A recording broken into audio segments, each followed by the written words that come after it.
Welcome to The Explainer. Today, we're going to talk about a leadership idea that kind of flips everything we've been taught on its head.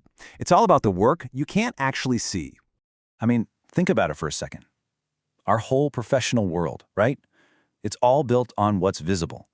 We want to see action. We want to measure progress. We need those deliverables tracked.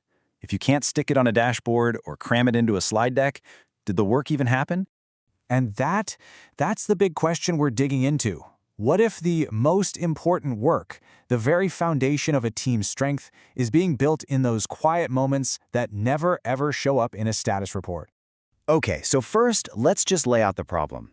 We're all operating under what you might call the tyranny of the visible. Look, our management systems, they're all set up to reward what's easy to see and count. Action always wins out over reflection. We celebrate those tangible results, right? But that slow, messy, complicated process of actually getting there, yeah, that gets ignored. We just want those traceable signals that prove, hey, work is happening right now. And guess what? Modern tools, especially AI, are just pouring gasoline on this fire. You know how it is. With just the push of a button, bam, you've got a polished report, a clean summary, a whole presentation. And that creates this massive pressure to have something to show, even when the ideas behind it are, well, they're not even close to being ready. So if that's the problem, what's the solution? Well, it's all about understanding what's really going on beneath the surface. Let's call it the invisible engine. And let's be super clear. This is not about sitting around doing nothing. This invisible maturation is real, hard, essential work. It's that quiet underground process where a team builds the trust, the alignment, and the courage it needs to take on the really tough stuff. It's the absolute bedrock of a strong team. But yeah, good luck trying to measure it with a KPI. And this is so important because we need to be clear about what this is and what it isn't. Protecting this invisible work is not an excuse for indecision or some kind of elegant laziness. We're not talking about being vague. We're talking about the careful, sometimes slow development of real trust, collective courage, and that deep alignment. You know, the stuff that makes a team truly great, not just functional. And man, this quote just nails it. The invisible isn't the absence of work, it's often the very place where the decisive work is taking place. Think about that.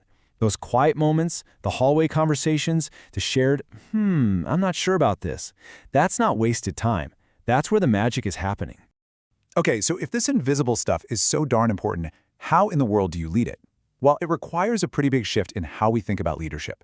It's about moving from being a pilot to being a composer. So the old model, right? The leader as a pilot. They've got their map, they're checking their instruments, and they're constantly asking, where are we on the plan? But the composer asks a totally different question. What is forming here? They're not just following a script that's already been written. They're actually helping the team write it. This is my favorite analogy for it. It's like a jazz improvisation. The leader sets the theme, holds the space, but the music, that's being co-created with the team, right there in the moment. You're responding to what comes up, building on each other's ideas. It's alive. Now, I know this all sounds fantastic, but let's get real. It's incredibly hard to actually do this in the real world because you're fighting against some very real pressures. And that leads us to a huge risk, the risk of false maturity. Yeah, let's talk about that AI trap again. If you use these tools too early in the process, you create this dangerous illusion. It can make a half-baked idea look totally solid just because it's well-written and formatted perfectly. It can take a unique, weird little intuition and standardize it, basically stripping it of its magic. You end up with what's called an artifact of maturity. It looks ready, but trust me, it's hollow on the inside. So imagine you're the leader trying to protect this space. You're basically caught between three fires. You've got the external pressure, deadlines, your boss, the higher-ups all demanding answers now. Then you've got your own internal doubt, that little voice in your head going, am I actually protecting something important or am I just delaying? And finally, there's the pressure from your own team who might look at you and think this pause is just indecision. It is a really, really tough spot to be in. So how do you fight back against all that pressure?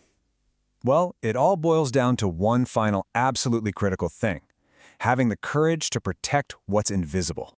And here's the big reframe. This is a strategic choice. Protecting this time is not a weakness. I mean, we live in a world that is completely obsessed with speed, right? In that world, maybe the only real competitive advantage left is depth. Something that has matured slowly, genuinely, it's strong, it's authentic, and nobody can copy it. So how do you actually do it? 3 things. First, You need an inner anchor. You have to be able to name for yourself exactly what it is that's maturing. This is how you tell the difference between protecting and procrastinating.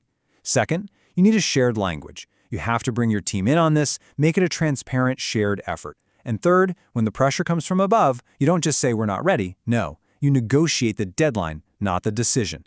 You have to show them what will be lost by rushing. Reframe the conversation around the cost of speed. When you boil it all down, it comes to this one ultimate principle. You have to preserve moments of true shared attention.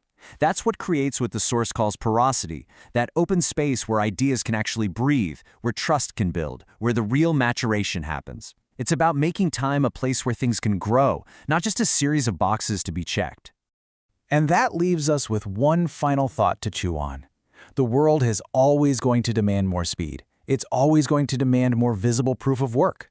But what does your team actually need to do its best work, to truly thrive? Sometimes the answer is having the courage to protect the things you can't see. Thanks for watching.